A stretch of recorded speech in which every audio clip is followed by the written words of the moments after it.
Good day, folks. This is lecture 10, and it's really a continuation of lecture 9. Lecture 9 introduced us to the period of modern philosophy. And we not only looked at the historical background last day, but we also looked at the father of modern philosophy, René Descartes. And we saw that he laid a very powerful foundation for a new model of philosophizing. Descartes is the father not only of modern philosophy, but in a sense also of rationalism, certainly of modern rationalism. We are going to be looking at two sets of European philosophers during this early period. We've begun by looking at the continentals. Descartes was French, and we are going to be looking at Spinoza and Leibnitz this evening. They're also European. And they're also rationalists, following in the rationalistic tradition that Descartes had established.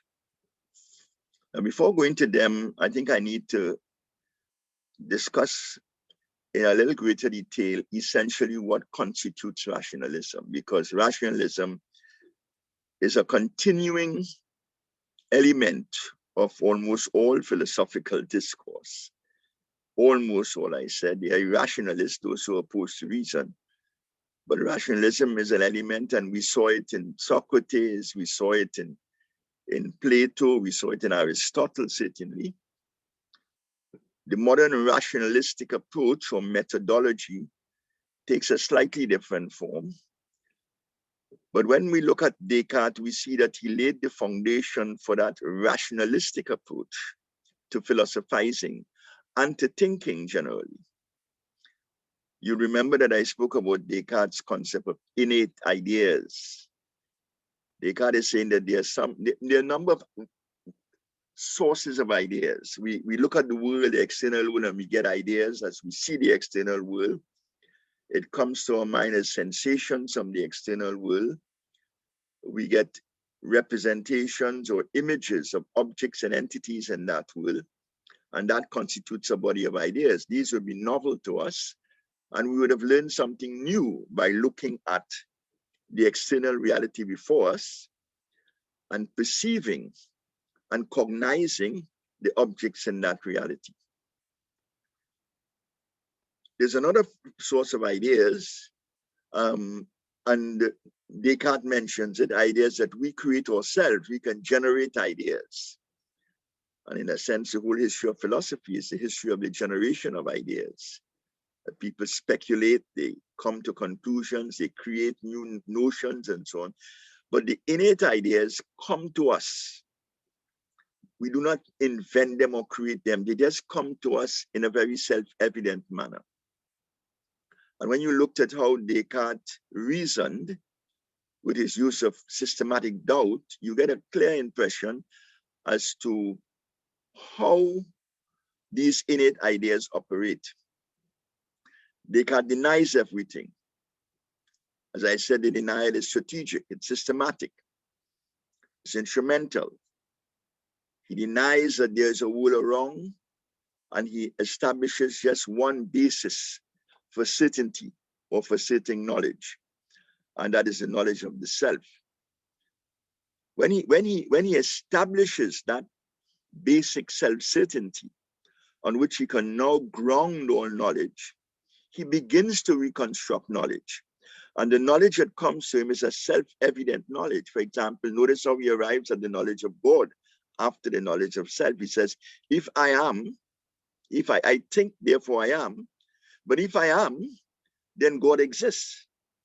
Because clearly I didn't make myself. That's an innate idea, he says, a self-evident idea. And if that God, who is my creator and my sustainer, is an evil demon, then I'm in a bad position. That God has to be a good God. And therefore, my perception of reality has to be an authentic perception, because he has endowed me with the faculties to perceive reality, and he would not provide illusions to deceive me. All of these are self-evident ideas. He didn't invent them. They didn't come from his observation and cognition of the external world. They presented themselves to him in a self-evident manner. That notion of self-evident truths, right, is really a notion that derives from the mathematical method, right? Mathematics begins with self-evident truths, axioms as they are called. And you move from those axioms in a deductive manner. You begin now to deduce from those axioms notions and ideas and theories and information about the real world around you. And so you're able to construct your body of knowledge deductively. Now, that is the nature of reason. That is how reason operates. And that is what characterizes a philosophy that essentially describes itself as rationalist. And that's very important to understand. So Descartes' rationalism is a rationalism in which you begin the process of reasoning from self-evident axiomatic truths, just as in mathematics, and you begin to reason deductively. Now, there are a number of terms that are used in reference to that kind of reasoning. The other form of reasoning that we're going to be discussing next day when we come to the Buddhist school of philosophers is inductive reasoning, a reasoning which begins by your observation of entities and states of affairs in the external world, and you draw conclusions from that. And eventually, as you draw conclusions, you can now begin to generalize. Now, that kind of reasoning is referred to as inductive reasoning, but those truths are not rational truths, right? The truth that there's an external world before me is not necessarily a rational truth, or that a building is standing before me now, and I'm looking at it, or that I occupy that building. That's not a rational truth. You can't work that out syllogistically. That's just a truth that impresses itself on my mind from the external world. It is really a truth that is contingent. It is not a truth that is rational. So when we begin, a lot of our discussion in the next 2 weeks will be around this whole issue of rationalism versus empiricism, deductive versus inductive reasoning. And the people that we're dealing with now are the people who adopt the deductive method of reasoning and argumentation, the rationalistic school of European philosophers. Those truths that are rational and self-evident are referred to as a priori truths. It's a Latin term, a priori. You'll find it in the notes. And those a priori truths imply that these are truths that come before any necessary observation or speculation or examination of an external reality. They come before, a priori. Prior means before. They are fundamental presuppositions that many of us would be endowed with. And those presuppositions are a priori truths. The a priori truths are therefore the truths that are arrived at purely by reason or purely by logic. And then there are the a posteriori truths, the truths that are secondary. Now, again, deductive and inductive thinking is a thinking that either begins with a priori truths or a posteriori truths. The inductive process or method is one that begins with a posteriori truths, and the deductive method is the one that begins with a priori truths. A posteriori are those that come after, posterior, after. Those are the truths of the real world, the truths that we arrive at through observation, through experimentation, through examination. So when we look at the whole question of truth, we realize that there is a fundamental dichotomy that defines our understanding of truth. There are truths, when we come to Leibnitz, he's going to use a different terminology, and we're going to return to that. But he talks about necessary truths or logical truths and contingent truths. That which is contingent is that which is given in experience. Doesn't have any rational basis. Columbus made 4 voyages to the Caribbean. There's nothing rational or logical about that. He could have made 10, he could have made none. He didn't have to come. The fact that he made 4 voyages is just a truth that belongs to the real world of my experience, or the real world of collective human experience. And therefore, it is a contingent truth. The truths of mathematics, 1 and 1 equals 2. These are not contingent truths. These are necessary truths. These are axiomatic. These are logical and necessary truths. So you have necessary truths on the one hand, a priori truths, logical, necessary truths. And on the other hand, you have secondary, contingent, a posteriori truths.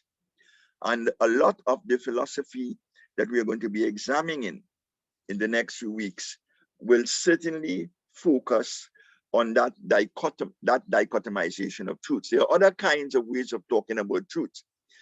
Later on, we're going to talk about subjective truth and objective truth and so on. But these are the truths of logic. And the individual who is largely responsible for laying the foundations for that kind of thinking is René Descartes. Another very important dimension of Descartes' thinking is the emergence of what came to be called a mechanistic view of the universe. Now, you will remember that Descartes was ontologically, he was dualistic in his thinking.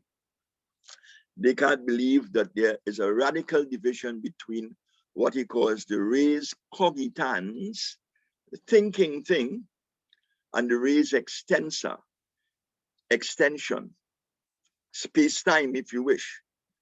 They are 2 fundamentally different realities.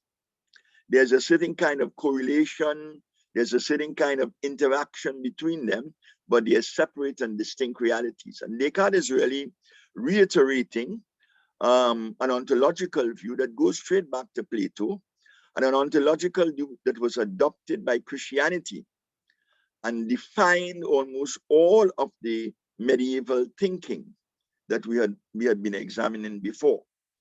It's a duality, it's a dualism. Important to understand that because the next thinker that we're going to be dealing with departs from that dualistic notion of reality. But what is interesting about the Cartesian view is that he did not believe that matter could impact mind in any significant way. They are radically different. There is no relationship between a bench or a chair or an object in the real world and an idea in my mind. They are 2 separate and distinct things. The idea in my mind belongs to the world of mentation. It belongs to the world of spirit. It belongs to the role of the res cogitans, the thinking subject. And he could not see in what respect an idea in my mind could have any impact on phenomena or realities in the external world around me. But his argument was that what is happening is that there's a kind of parallelism between the 2, so that my mode of life, my human experiences do not reveal a fundamental fracture, right? There is no fragmentation in my experience of the world, because the two systems which define my being, they really run parallel to each other. One seems to reflect the other, but they do not impact on each other. The word of the res extensa, or the word of extension, or the word of space-time, the space-time reality, right? That world is a world that has to be explained in terms of natural law. It is only natural law that can explain the operations of that world. And remember that Descartes was writing at the time when Galileo and later on Isaac Newton began to write. There was a new notion of natural law, and the fact that the universe can be explained in terms of law. It's a law-like universe. And so the physical world is a world which to Descartes, right, has to be explained in naturalistic terms or in mechanistic terms. It operates like a machine, right? The physical world out there is very mechanistic. That is something that Christianity never came to terms with, because Christianity could never dissever God's presence in the world and the physical world. It is not that Christians did not accept the notion of natural law. I mean, there is something irrefutable about that.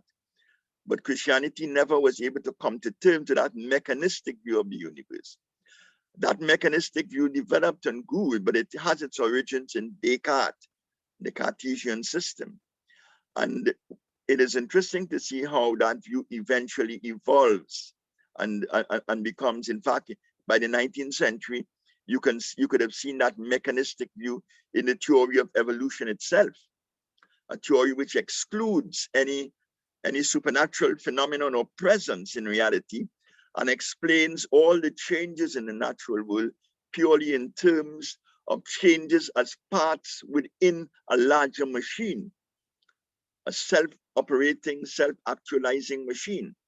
So mechanism has its roots, that mechanistic view of the world has its roots in Descartes.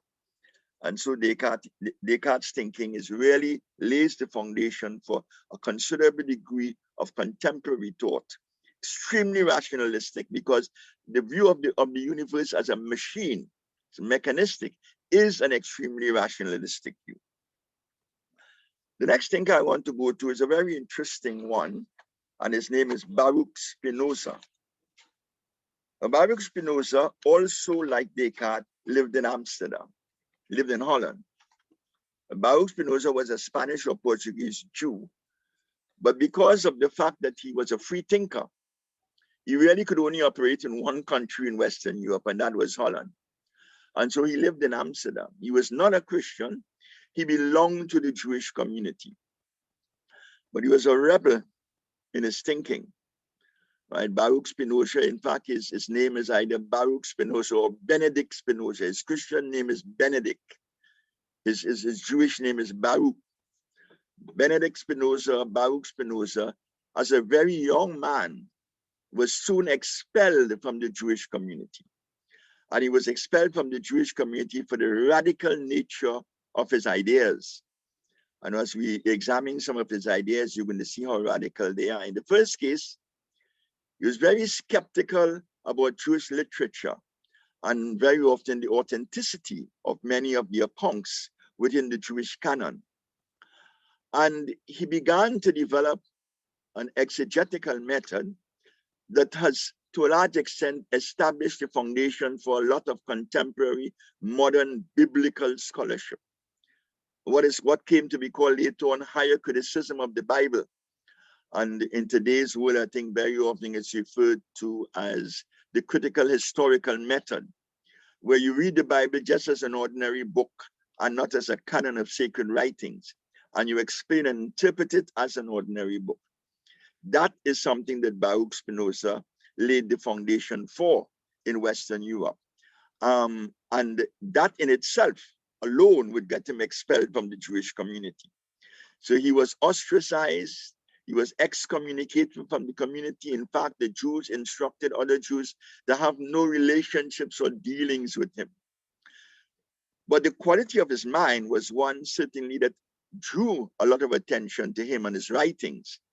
And Baruch Spinoza gained a certain kind of notoriety, if you wish, popularity among the thinking people of Amsterdam, the thinking people of Holland, and had a significant impact on the development of philosophical rationalism as developed initially by René Descartes. So he continued the rationalistic program.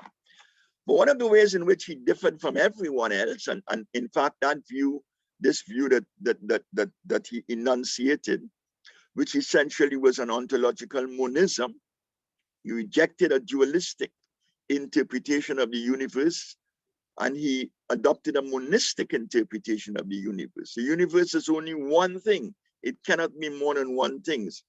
That was the Christian tradition. That was also the Jewish tradition, because Judaism accepted very much of that dualistic worldview. Even though one may claim that there's a lot of monistic, there are a lot of monistic ideas in Old Testamental Jewry. Yet you can see in contemporary rabbinistic literature, there has been a development of a kind of ontological dualism. And in any case, even if the universe is one, God is exterior to the universe, he transcends the universe, and he constitutes what some came to call being itself. He is in himself a being that overarches the universe and is the origin and creator of the universe. Baruch Spinoza, however, rejected those notions, Christian or Jewish notion. He rejected ontological dualism, and he argued that there is only one thing in all of reality. That thing is nature, or it is God. You can call it nature, or you can call it God. He's not concerned with whatever term you use. You can use a religious term, but understand when you're using the religious term, when you speak about God, you speak about the totality of everything that is. Or if you wish not to use a religious term and you wish to use a new scientific term, a term that is much more in keeping with the development of modern physical science, then you can use the word nature, but understand that there is nothing else besides nature. Nature is all that there is. And Baruch Spinoza's philosophy, therefore, which was a monistic philosophy, is one in which he argued that we are all really parts of that one being, either nature or God. We are not separate and distinct entities or individuals with any degree of autonomy. We are all, as it were, parts of a larger whole. And that larger whole is constituted by the totality of all things, God or nature. So Baruch Spinoza's notion was that the individual is merely a small cog in a larger machine. He denied human determinism. He denied human free will or agency. Lives are predetermined because we fit as small cogs in a larger complex network of interacting parts. And if that is so, then we do not have any real individuality, separate and distinct from the rest of being. Baruch Spinoza's notion is a very interesting one, and it very often, it could be called pantheism. It's a pantheistic view or panentheistic view. In one of Paul's writings, Paul defines God in a way that corresponds very closely to what Spinoza said. And I think I mentioned it earlier when I was dealing with pantheism. In him we live and move and have our being. In God we live and move and have our being. Now that is very often referred to as not just pantheism, but panentheism, where everything is within the being of God. And this is precisely what Spinoza is enunciating as his view of reality. So Spinoza was a very radical mind, and what he did was that he again adopted mathematics, just as Descartes had done, as the model for thinking. He wrote a very interesting book called The Ethics and another book called Tractatus Theologico Politicus. Very, very interesting books. But in these books, he defines morals as a set of commands. And he explains them as one would explain a mathematical formula. Very, very logical, a tremendous amount of logical consistency in the way in which he develops these ideas, giving all the reasons, all the causes, all the explanations for particular lines of behavior. His Ethics is a very, very famous book in modern philosophy. And Spinoza's contribution to development of ethical thinking, right, is an extremely significant contribution when we come down to Immanuel Kant, who established a firmer foundation, logical or rational foundation for ethics. We'll see that there was a dependence on a lot that Spinoza had said. Spinoza, as I said, was a free thinker.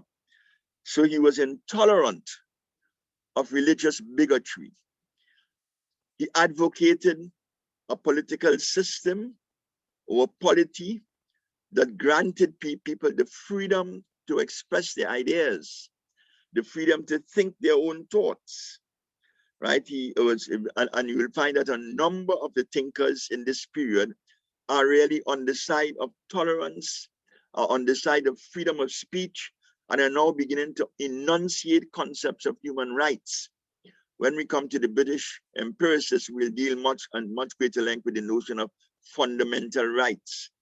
But that insistence of the need for a freedom within all states, a freedom that allows people to be themselves, to worship in whatever way they want to worship. Remember, these men were coming soon after the time of the religious wars, the rise of the Protestant Reformation, and the spate of wars that resulted between the churches, and the dangerousness, right, of living within a state when your own religious views did not conform to that of the rulers. And Spinoza was advocating a radically different kind of political system, one that granted people the freedom to be themselves. Now, Spinoza was one of the foundational rationalists, right, of the time of the 17th century, played a tremendous part in that. And Spinoza has now once more come back into popularity. A number of people are returning to Spinoza, and they're inspired by his writings in the 20th century. In fact, there's a kind of new philosophical revival of Spinozistic thinking. And especially because Spinoza's ontology was a monistic ontology. A lot of contemporary science is essentially monistic, right? There's a view of the material universe. Materialism has dominated, but it is not a crude kind of materialism any longer. Modern materialism recognizes that there are realities that are not material, right? They can't be explained in purely physical terms, but they still will not suggest that the universe is split in 2 or 3 or 4 different substances.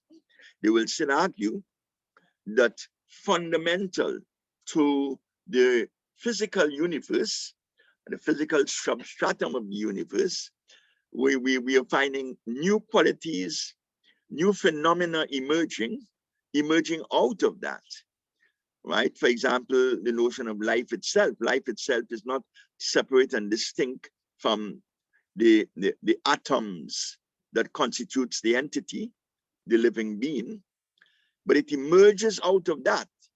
It's a function of the complexity of the parts of that organism. That's the new thinking. And to a large extent, Spinoza is seen, or Spinoza's philosophy is seen as one that lends itself readily to that new kind of conceptualization of the universe and of being. The last thinker that I want to refer to is Leibniz, Gottfried Wilhelm von Leibniz. Again, 17th, he was born in the 17th and lived up to the 18th century. Leibniz is an extremely interesting soul. In fact, he was a polymath. Polymath is a man who is versed in a number of disciplines and sciences. Some people argue that he was the last man who knew everything in the world. And when I say everything in the world, what I mean is that he mastered all the known and established sciences. He was the last man to be able to do that. Nobody after him is capable of doing that, given the explosion of knowledge that we have witnessed in modern times. But he was a scholar in every department. In mathematics, he was a scholar. In fact, about 2 or 3 weeks after Newton invented calculus, right, differential and integral calculus, Leibniz invented calculus, and there's no evidence that one copied from the other.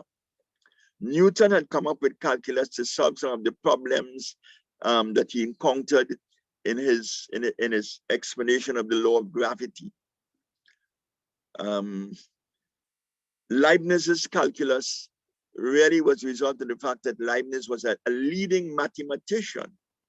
And I suppose the state of knowledge at the time in the world in the area of mathematics readily lent itself to the development of that new form of mathematics that could solve some very interesting problems that were insoluble before, right? So he made a tremendous contribution to the development of mathematics.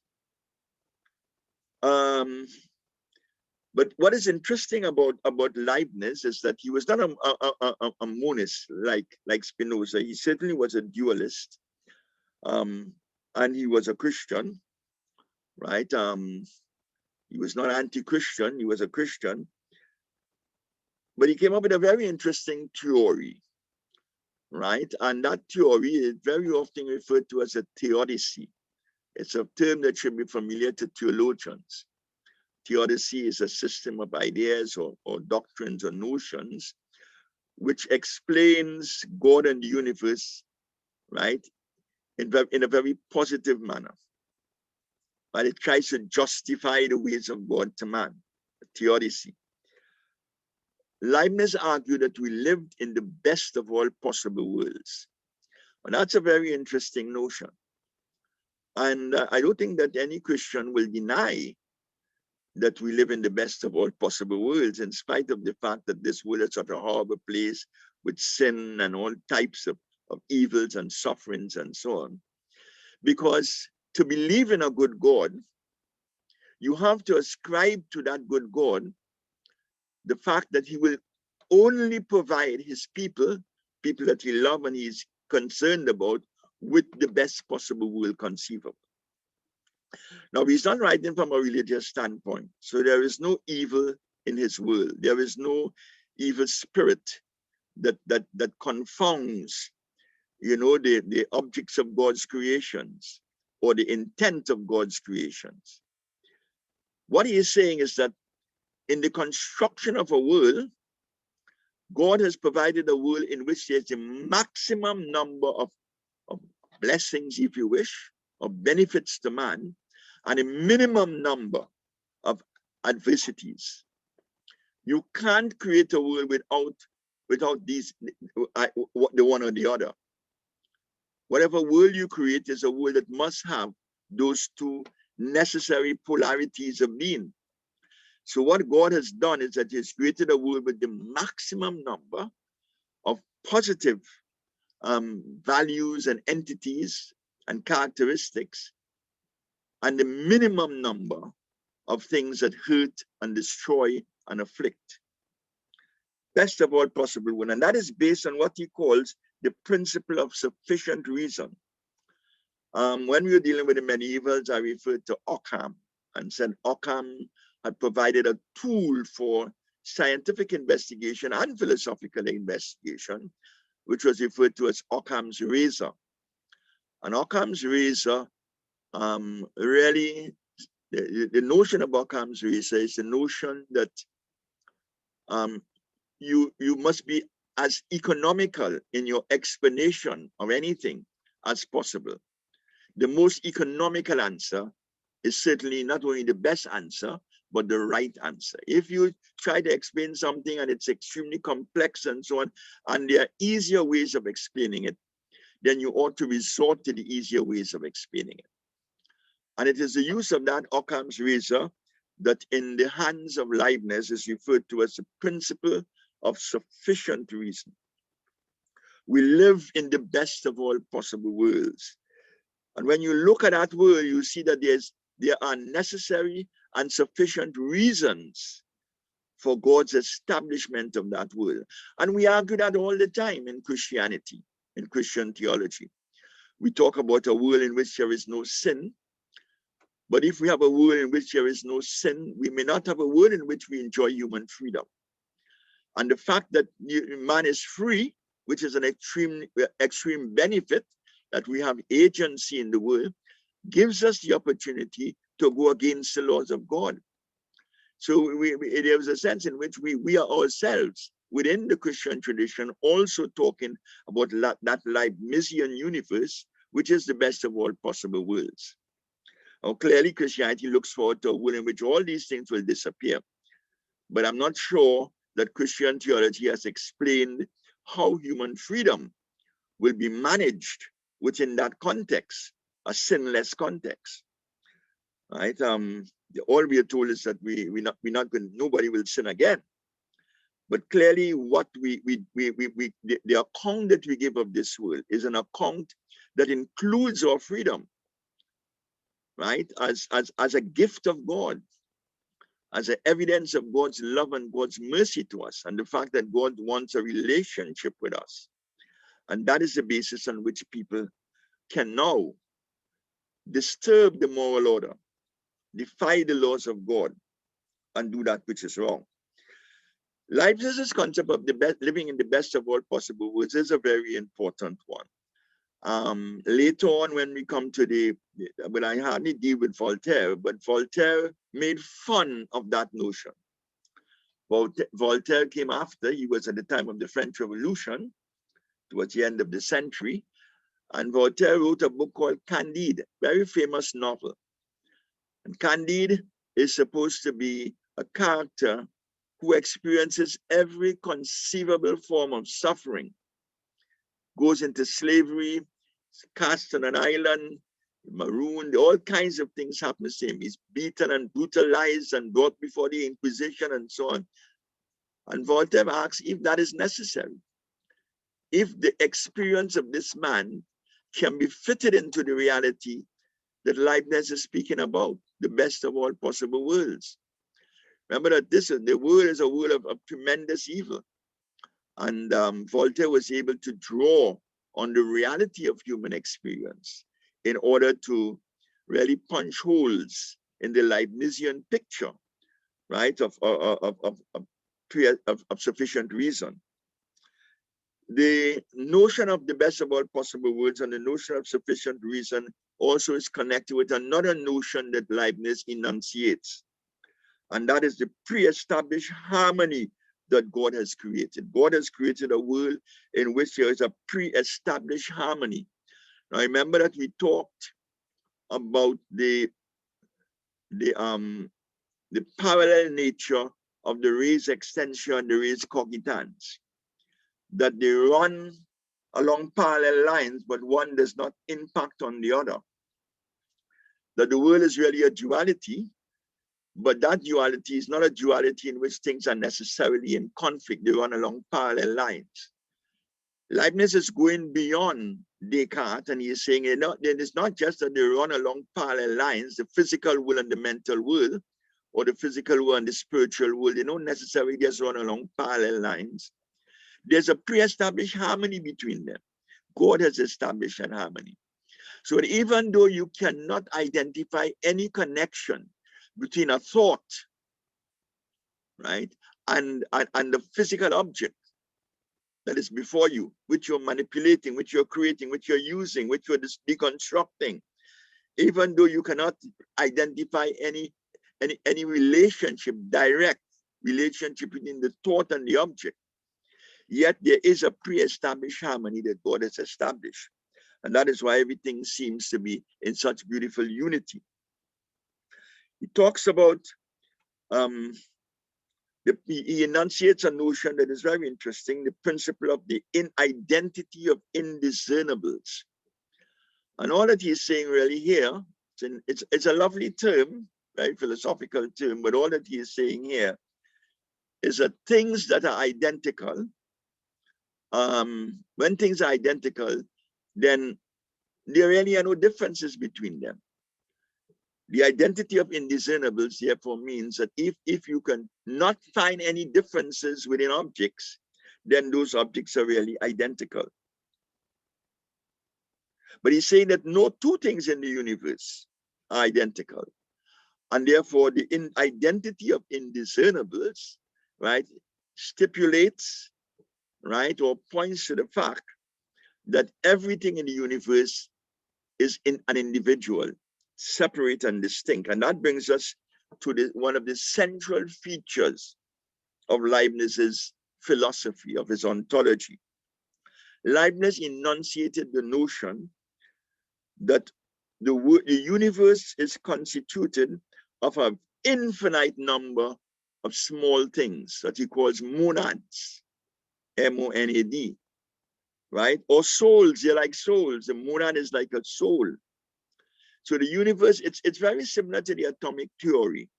Remember, people are still playing around with these ideas by the turn of the by the advent of modernity. People are still playing around with the ideas. Isaac Newton believed in atoms. It is referred, his theory of the world is referred to as a corpuscular theory of the world, right? But everybody is not convinced about that. There is no scientific technology that can ascertain or verify the nature of what constitutes reality as yet. That has to come later on.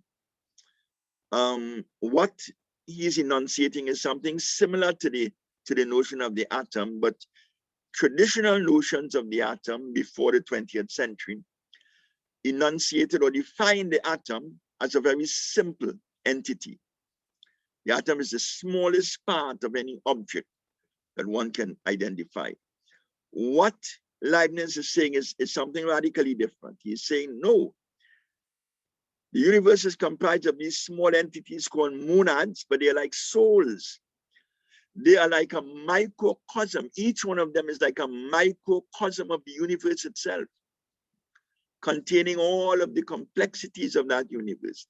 So the very smallest objects in the universe are, in a sense, a mirror of the totality of the universe. Now, that is a strange notion, and it's difficult for anybody to provide a scientific basis or provide scientific evidence for enunciating such a notion. But what is very interesting is that eventually, when in the 20th century, it was discovered that the atom is not the smallest object in the universe, and that the atom has parts, and that the atom is a very complex entity. In fact, the atom was identified as having a nucleus with neutrons and protons, and electrons spinning around the neutrons and protons at the speed of light. And in fact, the structure of the atom is almost identical with the structure of the entire solar system, in which we have planets revolving around the sun. Then clearly, there certainly was a kind of merit in Leibniz's new view of the monads that constituted the ultimate nature of reality. Leibniz's monadology, and it's that philosophy, that ontology is referred to as monadology, therefore, in the 20th century assumed a new kind of significance, right? At a deeply philosophical level, right? He's seen complexity in the smallest objects of the universe. And he's seeing that complexity as a reflection of the complexity of the totality of the universe. And that's interesting, because in most thinking, scientific or rationalist thinking, when you get down to smaller and smaller units, things become less and less complex, right? Simpler to explain and simpler to understand. But for Leibniz, this is not so, right? When you get down to the very smallest objects in the universe, you still retain a certain kind of complexity, a certain kind of, they are now seen as microcosms. The microcosm is a small cosmos. Micro, small, cosmos, a small cosmos, a reflection of the larger cosmos within which we live. He also says that men are not, human beings really don't enjoy any real freedom. Only God is free. Right? That pre-established harmony is set by God, who is the only free being in the universe.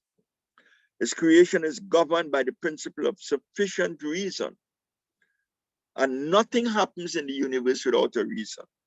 Now that brings us to what is called the principle of continuity. Very important principle. And it became basic to the scientific worldview. The principle of continuity became basic to the scientific worldview. And what he is saying in the principle of continuity is that nature never takes leaps. Nature never takes leaps. In other words, everything in the natural world can be explained in terms of law, in terms of natural law.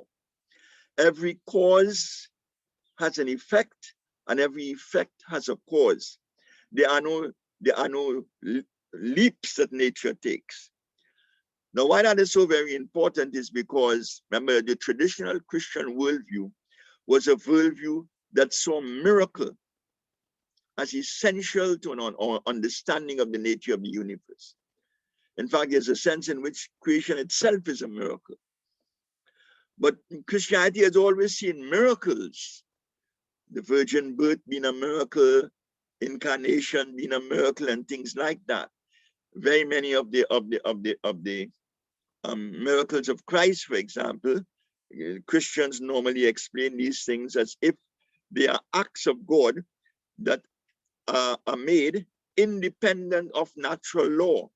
It is not that he's manipulating natural law.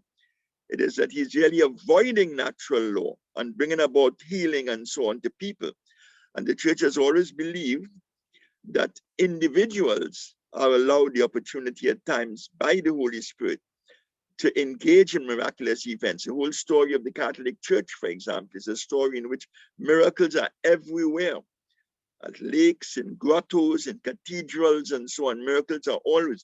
In fact, the relics that became very important in the Catholic Church were supposed to be objects. Sometimes the hair of a saint, a fingernail of some saint that lived in the past, a piece of clothes that he wore, and these holy objects could perform miracles, right, for people who were in need, either of healing or blessing of one type or another.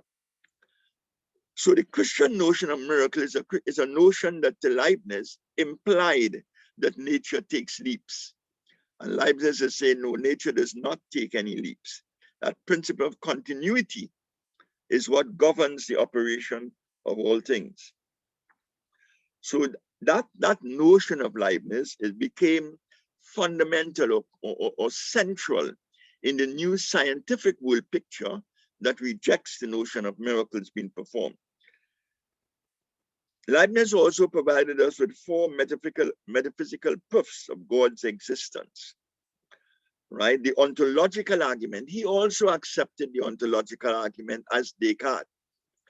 And lastly, when we were talking about Descartes, I mentioned the ontological argument and the fact that it seemed at the time when it was enunciated, even though when Anselm enunciated it, he was opposed by Galileo, a monk.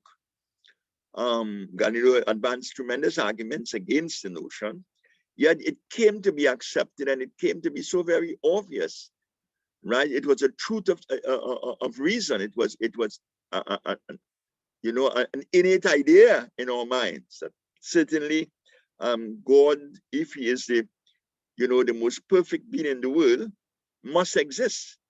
Because if the most perfect being does not exist, then he's not the most perfect being. He must have existence. So Leibniz accepted the ontological argument.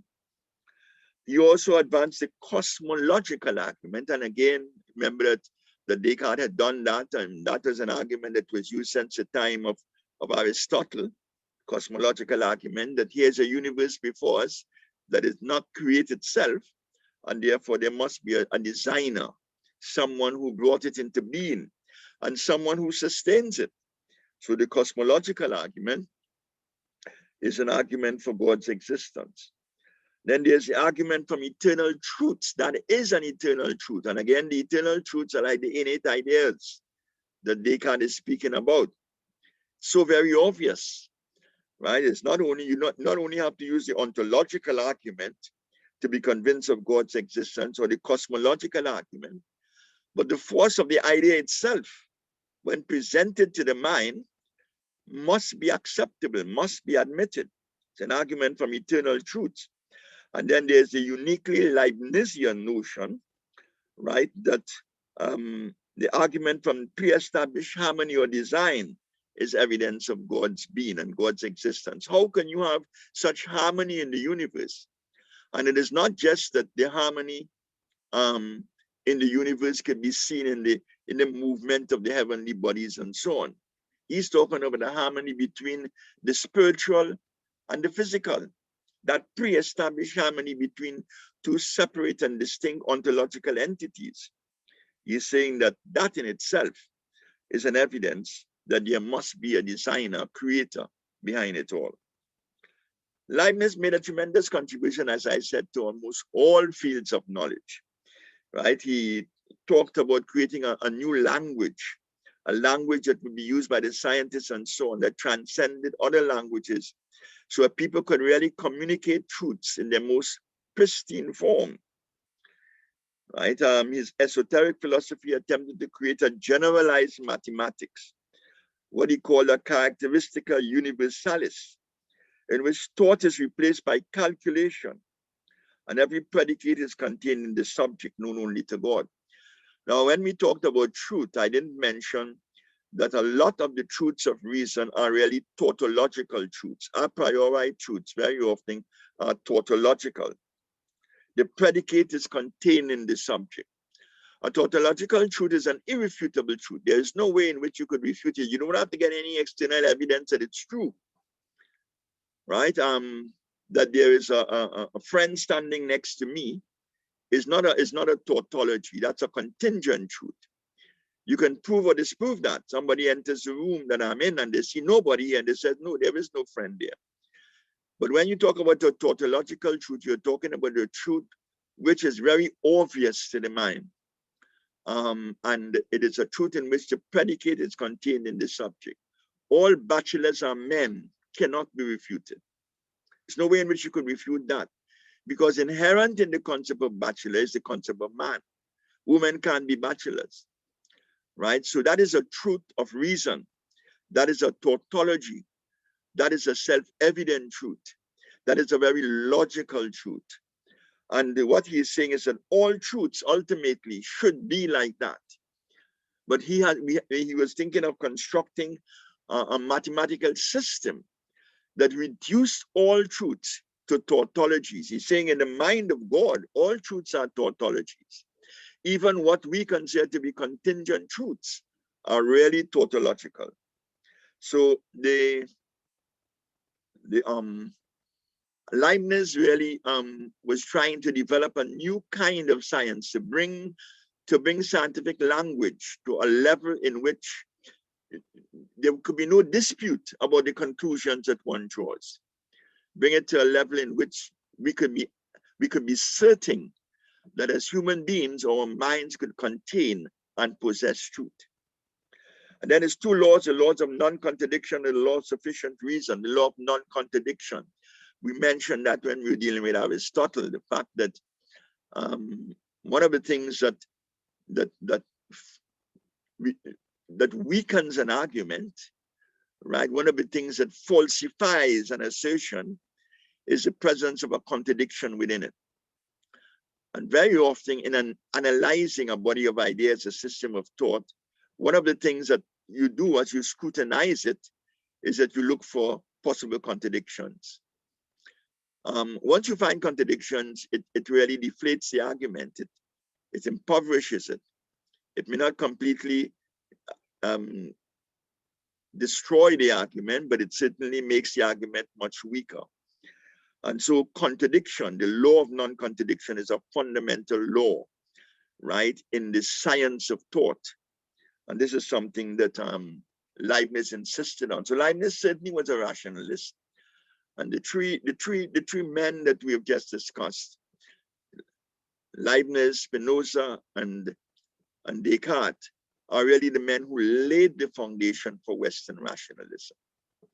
And next week, what we're going to be discussing are the British empiricists, coming from an entirely different direction, very often the opposite of the rationalists.